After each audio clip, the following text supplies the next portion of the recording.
La Bible dit que Dieu et le ciel sont saints. Et saint veut tout simplement dire parfait. Il est capital de comprendre que Dieu ne peut rien laisser d'imparfait entrer au ciel. Sinon, ce ne serait plus le ciel. La Bible dit aussi que nous avons tous un corps et une âme. À notre mort, notre corps est enterré ou incinéré. Mais notre âme, le vrai nous, vit pour toujours, soit au ciel, soit en enfer. Malheureusement, nous avons un problème, car la Bible dit que si nous avons enfreint une seule des lois de Dieu, par exemple, si nous avons menti une fois, triché une fois, détesté une fois, juste une fois, comme nous l'avons tous fait, soyons honnêtes, alors notre âme devient imparfaite et nous ne pouvons pas entrer au ciel. Connais-tu quelqu'un qui n'a jamais enfreint une seule des lois de Dieu? La réponse est évidemment non. Alors, voilà notre problème. Nous avons tous enfreint les lois de Dieu, c'est pourquoi nous avons tous une âme imparfaite. Ainsi, si à notre mort, notre âme peut aller soit au ciel, soit en enfer, mais que pour aller au ciel, nous devons avoir un casier judiciaire vierge, et aucun d'entre nous n'en avons un, alors cela signifie que nous allons tout droit en enfer. Cela peut sembler dur, et tu te demandes peut-être comment un Dieu plein d'amour a pu créer un lieu tel que l'enfer, et comment peut-il en plus y envoyer des gens? Alors pensons-y dans ce sens. Pense à quelqu'un que tu aimes vraiment. Maintenant, imagine que cette personne ait été assassinée. L'assassin est arrêté et plaide coupable. Mais tu es horrifié lorsque le juge dit « C'est très mal ce que vous avez fait. Mais parce que je suis un juge plein d'amour, je vais vous faire relâcher. » Tu serais très fâché, n'est-ce pas? Pourquoi? Parce que tu sais que lorsque quelqu'un enfreint la loi, il doit être puni. Sinon, il n'y a pas de justice. Donc l'enfer n'est pas une question d'amour, mais de justice. Examinons 3 questions pour comprendre pourquoi il y a ce lieu qui s'appelle l'enfer. As-tu déjà menti une fois dans ta vie? La réponse est sûrement oui, même si ce n'est qu'un petit mensonge. Si tu as menti une seule fois, alors tu es coupable de mensonge. As-tu déjà pris quelque chose qui ne t'appartient pas? Par exemple, es-tu déjà arrivé en retard au travail ou es-tu déjà parti trop tôt en étant quand même payé? As-tu déjà utilisé le téléphone du patron ou la photocopieuse sans demander la permission ou ramené un stylo du bureau à la maison? Tout ceci, bien sûr, est du vol. La plupart des gens ont pris quelque chose qui ne leur appartient pas, ce qui les rend coupables de vol. Penses-tu que Dieu va laisser un groupe de voleurs menteurs comme nous aller au ciel? C'est peu probable, car s'il le faisait, il serait comme le juge injuste qui n'a pas condamné l'assassin de la personne que tu aimais. Il n'y a pas 36 solutions. Mais beaucoup diront « Attends un peu, je suis quelqu'un de bien ». Et il y a une grande différence entre le mensonge, le vol et le meurtre. Or, je n'ai jamais tué personne. Mais ce qui est intéressant, c'est la façon dont Jésus a redéfini le mot meurtre. Il a dit « Si vous avez détesté quelqu'un dans votre cœur, vous l'avez tué dans votre cœur ». Alors, voici la dernière question. As-tu déjà détesté quelqu'un? La vérité, c'est que la plupart des gens ont déjà ressenti de la colère ou de la haine vis-à-vis des autres. Ce qui, selon Dieu, nous rend coupables de meurtre. Voilà la mauvaise nouvelle. Afin qu'il y ait une justice, il faut qu'il y ait un endroit comme l'enfer. Mais voici la bonne nouvelle. Et c'est là que Jésus entre en jeu. Ce qui distingue Jésus du reste du monde, c'est qu'il est parfait. Contrairement à nous, il n'a enfreint aucune des lois de Dieu. C'est pourquoi il a un casier judiciaire vierge, une âme parfaite. Imagine la scène avant que Jésus ne vienne sur terre, il y a 2000 ans. Jésus a regardé dans l'avenir et t'a vu ici aujourd'hui. Il s'est tourné vers Dieu, son Père, et lui a demandé « Père, j'aime les gens de ce monde et je ne veux pas qu'ils aillent en enfer pour avoir enfreint tes lois. Existe-t-il un moyen pour qu'ils soient pardonnés ?» Dieu le Père a regardé son Fils et a dit « Jésus, il n'y a qu'un moyen. Tu devras aller sur terre, devenir un être humain et vivre une vie parfaite.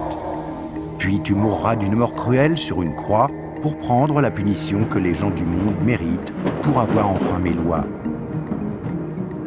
Quand tu auras fait ceci, le jour où ils te demanderont d'échanger leur casier judiciaire avec ton casier judiciaire parfait, alors il leur sera possible d'être pardonnés. »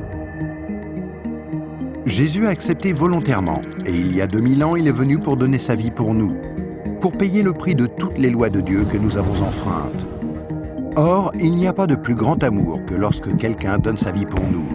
Mais il y a encore autre chose que nous devons faire pour être pardonnés. Il y a 3 événements principaux dans la vie de chacun. La naissance et la mort, mais nous n'avons aucun contrôle là-dessus. Mais il y a aussi le 3e, le jour où nous demandons à Jésus de nous pardonner, quand nous lui demandons de nous donner son casier judiciaire vierge. Il y a certaines idées reçues à ce sujet, mais dans la Bible, le principe du pardon de Dieu est clair.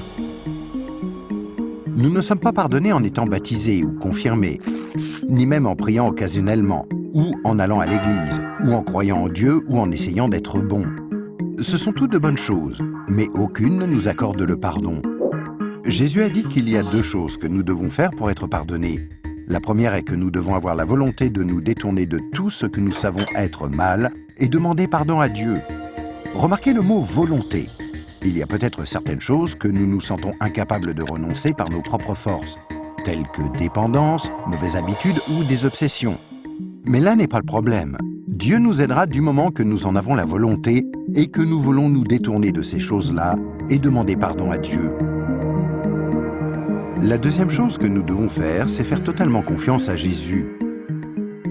Si Dieu t'a créé, ainsi que l'univers tout entier, ne penses-tu pas qu'il mérite d'être la personne au centre de ta vie?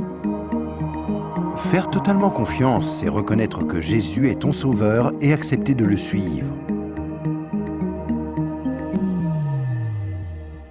Quand tu es né, c'est comme si Dieu avait ouvert un livre sur ta vie. Maintenant, garde en tête que Dieu voit tout ce que tu fais. Il connaît chaque attitude, chaque pensée, chaque motif et chaque action. À chaque fois que nous brisons juste une des lois de Dieu, c'est écrit dans ce livre. Tu imagines bien qu'à la fin de nos vies, il y a toute une bibliothèque de livres contre nous. Mais quand tu te tournes vers Jésus et que tu lui fais confiance, il se passe quelque chose d'incroyable. C'est comme si Jésus prenait ton livre et se tenait en haut d'une falaise et déchirait toutes les pages. Le casier judiciaire entier de tout ce que tu as fait de mal et les jeter dans la mer la plus profonde. Il promet de ne plus jamais se rappeler de toutes ces choses. Jésus prend ensuite une copie de son casier judiciaire vierge que tu lui as demandé de te donner et il la glisse entre les 2 couvertures du livre où ton nom est inscrit. Ce nouveau livre est gardé précieusement au ciel. Le miracle est que l'on ne touche plus à ton livre à partir du moment où tu demandes à Jésus de te pardonner et jusqu'à ta mort. Même si tu fais des erreurs et brises encore les lois de Dieu. Devenir un chrétien ne te rend pas parfait sur le coup, et tu ne peux pas non plus dire une prière rapide et ensuite retourner à ton ancienne manière de vivre. Rappelle-toi, Dieu t'a pardonné pour toujours quand tu lui as demandé le casier judiciaire vierge de Jésus. Tout ce qu'il demande, c'est que tu lui soumettes tout et le laisses te purifier jour après jour. Quand tu mourras, tu passeras en jugement devant Dieu. Il ordonnera à ses anges d'aller chercher ton livre. Il l'ouvrira et dira « Cette personne était parfaite ». Et tu répondras « Non, je ne l'étais pas. J'ai enfreint tes lois. Est-ce que je ne mérite pas d'aller en enfer ?» Et Jésus te dira « Selon la justice, tu mérites d'aller en enfer. Tu as enfreint mes lois, et certaines, de nombreuses fois. Mais, mon enfant, tu as mon casier judiciaire vierge. Celui que je t'ai donné quand tu t'es tourné vers moi et que tu m'as fait confiance, et je t'ai pardonné. Bienvenue au ciel. » C'est pourquoi Jésus est si merveilleux. Grâce à lui, il est possible que chacun, peu importe les erreurs commises, soit pardonné et entre un jour au ciel. Imagine que tu ne te sois jamais tourné vers Jésus. Pense à ce qui pourrait arriver. Quand tu mourras, tu iras devant Dieu lors du jugement et Dieu te dira « Je suis désolé, je ne peux pas te laisser entrer au ciel, je dois t'envoyer en enfer. Tu ne m'as jamais demandé de te pardonner. Je t'aimais tellement que j'ai tenté par 6 façons différentes d'attirer ton attention. Premièrement, je suis mort sur la croix pour prendre sur moi ta punition. Deuxièmement, quelqu'un t'a expliqué d'une manière simple que tu pouvais être pardonné. Troisièmement, il y avait des églises à travers le monde. Certaines étaient bonnes, d'autres moins bonnes. Tu aurais pu trouver les bonnes. Quatrièmement, je t'ai donné une conscience pour que tu distingues le bien du mal. Cinquièmement, j'ai créé un monde si beau. Comment as-tu pu ignorer ma présence? Et sixièmement, je suis ressuscité des morts, afin de prouver que je suis Dieu, et que tout ce que j'ai dit était vrai. Mais tu n'as encore rien fait. Je suis désolé, je ne peux pas te laisser entrer au ciel. Je dois t'envoyer en enfer. Et toi, si tu meurs ce soir, où iras-tu? Rappelle-toi, pour entrer au ciel, il faut un casier judiciaire vierge, que tu ne peux avoir sans avoir demandé à Jésus de te donner le sien. Afin de recevoir ce don gratuit, tu dois faire seulement 2 choses. Tout d'abord, tu dois vouloir te détourner de tout ce qui est mauvais dans ta vie et demander pardon à Jésus. Et deuxièmement, tu dois faire totalement confiance à Jésus. À moins de faire ces 2 choses, il t'est impossible d'être pardonné et à ta mort, il te sera impossible d'entrer au ciel. Ce qui est affreusement triste, parce que c'est la raison pour laquelle Jésus est mort pour toi.